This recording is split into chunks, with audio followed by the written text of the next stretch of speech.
This is the biggest technological leap for the mice in the last decade. Completely redesigned internal structure, lightest ergonomic mouse on the planet, 22nm fab process, optical sensor, optical switches, and optical scroll wheel, new Hemisphere Dongle. I mean, there was a lot of sexy technical marketing in my brief with Razer, but here's the deal. If you already have the Deathadder V3 Pro, chill. And if the new V4 Pro is out of your budget, I will definitely have some ergonomic wireless alternatives. But if you've ever loved the Deathadder, this thing is like muscle memory but upgraded. Now, if the previous one was DAV3, the Dave, this one is the DAV4, is the fourth. Two mice here, can you spot the differences? No, man, no. They're the same to me. No way. I mean, hold on. No. The weight difference is this. All right. Now they're the same. Now I can feel it. I did my best. I can't really tell the difference in weight. It's on the side. This one has more gap. The texture of this one, I like it better. This one slides better, I think. Which scroll wheel do you prefer? Well, there's a little bit of a rattle here. So yeah, maybe this is smoother. No, I think this one. The switches here are 12% lighter. Can you tell the difference? Which dongle would you trust more? Would I trust or would I pick? I'd pick this one for sure. They call this one the Hemisphere. Good for them. And it's taller for better signal. Okay, so in case you play from the bathroom.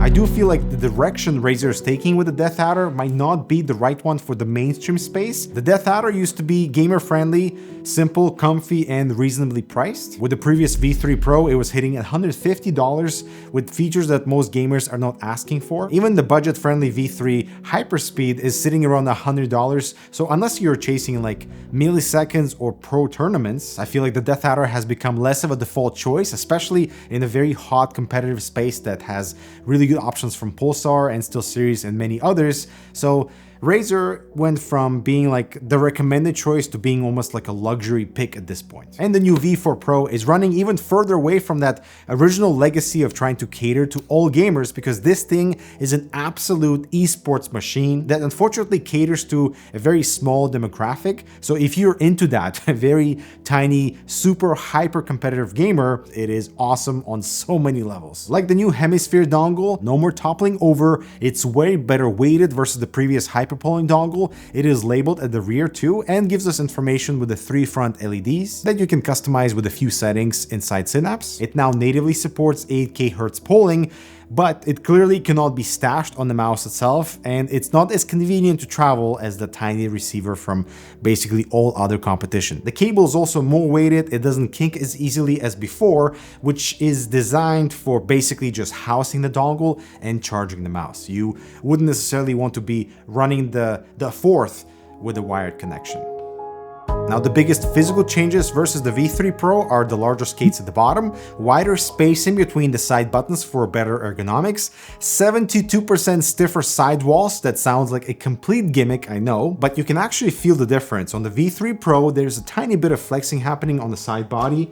With the new one, it is absolutely solid. Nothing is going anywhere. And the ergonomic shell is now 7 grams lighter versus the previous generation, while having double the battery life of 150 hours versus 70 hours on the previous one. And how they achieved that is pretty fascinating. Because of the new manufacturing process of 22 nanometers, the DAV4 is now 63% more power efficient, both on the transmit and the receiving end. Therefore, you can have way more smooth data interaction between the mouse and the dongle while consuming way less power, which is how we're able to achieve such an uplift in battery life. This is at 1000 Hertz, of course, and if you are bumping this thing to 8000 Hertz polling, so the battery life will definitely suffer, but there's no RGB on the mouse to consume any of that very precious power. The Hyperspeed Wireless Gen 2 is also apparently 37% better on latency front. Previous mice were still capable of 8K Hertz polling, but they've gone ahead and improved the 8K Hertz polling latency. Anything on that front is also quite impressive. The The mouse shape feels exactly like the previous Deathadder with excellent right-hand support,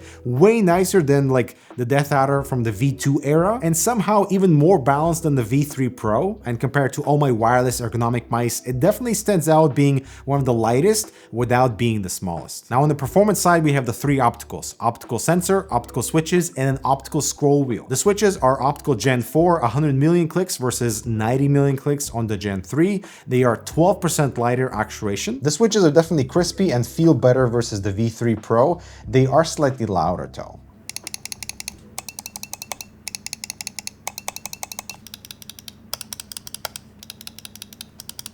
And the side buttons also feel way more consistent on the V4 Pro versus my V3 Pro copy. The switches are great, but I prefer the crispier and lighter click on my Logitech Superlight. I feel like I can just spam these switches way quicker than I can with the Razer.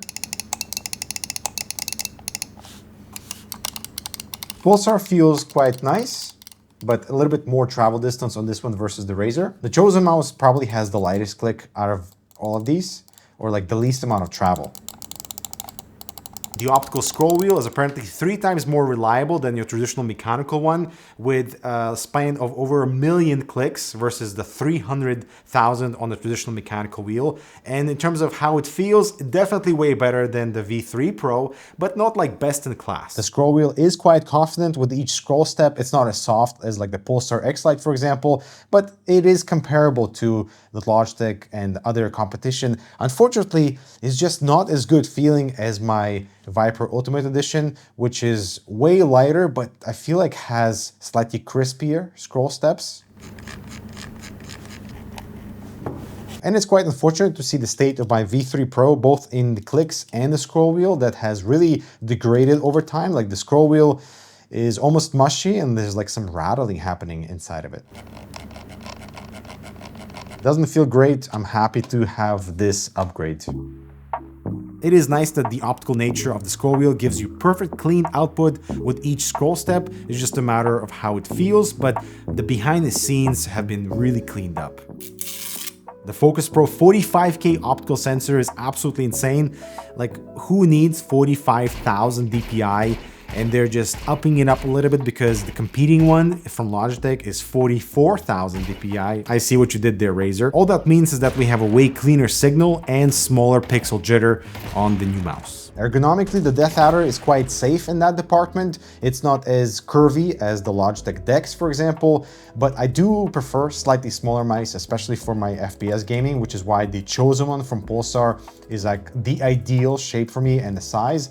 And also the X Lite V3 feels quite similar to the Deathadder, perhaps just not as long. As for mouse texture, I think they did a fantastic job because it's not grainy, it's very smooth, but it really catches your fingertips. So like lifting the mouse with just very minimal force is way easier on the new model versus the V3 Pro. The only other mouse that stands out is of course the magnesium alloy shell on the Viper Mini, which is just like fantastic in terms of how it feels. It's slightly cool in the hand, but the Pulsar X Lite V3 probably would be my go-to because of the slightly deeper grooves on the primary clicks that really catch my hybrid claw grip. Still, no complaints about any of these in terms of grip style and the material choices. So do we think Razer has a winner on their hands? Absolutely. Like this in terms of tech, in terms of the upgrades, even though the dongle is quite chunky, can't really travel easily with it, it's supposed to be stationary because it's supposed to be meant for an esports player who likely are not going to be taking their mouse to a coffee shop, you know? The thing is, all the wired Deathadders have remained consistently around the $69 territory, but every V Pro model has gone up $20 with each generation, leading us to $169, which is quite steep and is definitely above the rest of competition that usually hovers around like 120 to 129, except for Logitech. I don't know what they're doing up there. Like from a performance point of view, I definitely would use the V4 Pro or the V3 Pro over the V2 Pro, but it's just kind of interesting to see lots of features being removed, like no more Bluetooth, for example, no more being able to stash away the dongle inside the body, no more charging dock.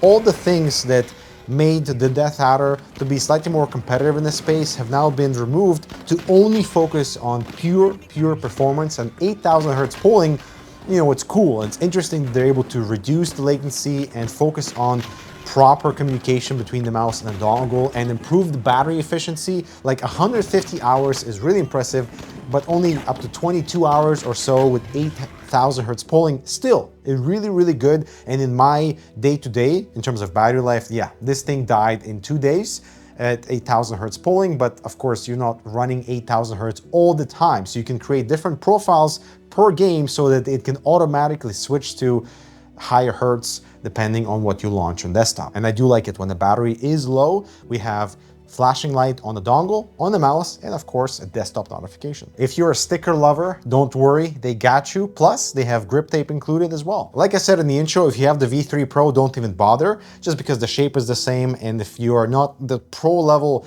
competitive gamer all the time, like I feel like a lot of the features here are going to be less relevant for you. So in terms of the competition, definitely check out the Pulsar options. And even though I'm not a huge fan of what Logitech is doing with their pricing, the DEX Superlight is fantastic. I just hope Razer doesn't take year plus to release the non-pro version or like the hyperspeed or the wired version of the V4, just so that we can get all those features trickled down into something of the same body, but being slightly lighter and slightly cheaper too. I'm Dmitry, thanks so much for watching. I'll talk to you in the next video.